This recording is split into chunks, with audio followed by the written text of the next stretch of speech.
બદલીને આવી જાય એટલી વાર હે બાય બાય પછી ટાટા જોગણીમાના મંદિરે ગુડ બાય જવાનું છે. હવે અમે મંદિરથી નીકળી ગયા છીએ. આ અમારું બુલેટ બાઇક છે અને એની પાછળ દીપકજી દસાડા કિંગ નાસ્તો લઈને આવી ગયા છે. એટલે બાઈક બંધ થઈ જાય.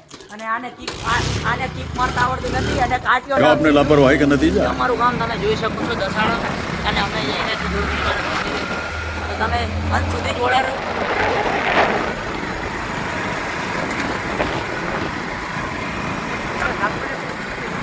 દીપક નિલેશ અને એ બાટલો ભરીને આવ્યા છે. એમનો ઈરાદો કંઈક બીજો લાગે છે.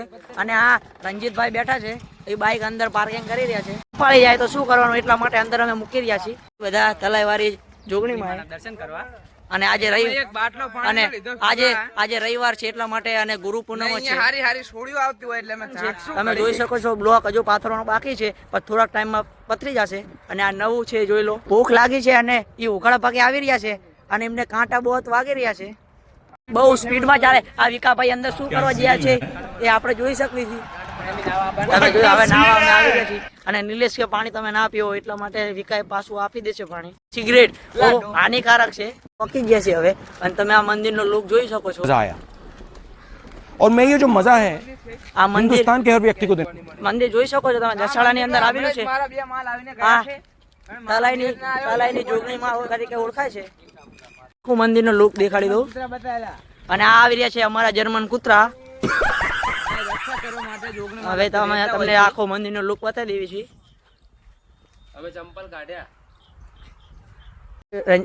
વિવેકભાઈ ને નિલેશભાઈ ચંપલ કાઢીને આવી ગયા છે અંદર. દર્શન કરી રહ્યા છે નિલેશભાઈ. બહેનો ખુલી રહ્યા છે માતાજીનું ઓર એ અંદર દર્શન કર્યા છે એમને. તમે જોઈ શકો છો આ મંદિર છે. આ મંદિરનું નિલેશભાઈ સારા બૈરા આવે એના માટે બાધા રાખી છે. આ ધ્રુવભાઈ તમે જોઈ શકો છો આ પાર્ટી છે અને આ ખાવાનો પ્રોગ્રામ છે. જોઈ શકો છો આ બધા બેઠા ભૂખડ જોઈ શકો છો.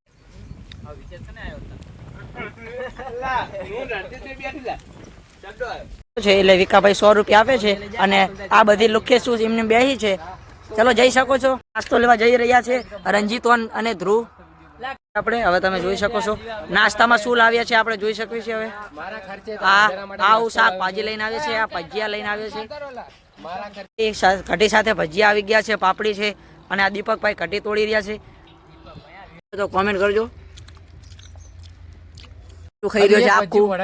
મિત્રો હવે પછી આપણે મળીએ બીજા બ્લોગમાં.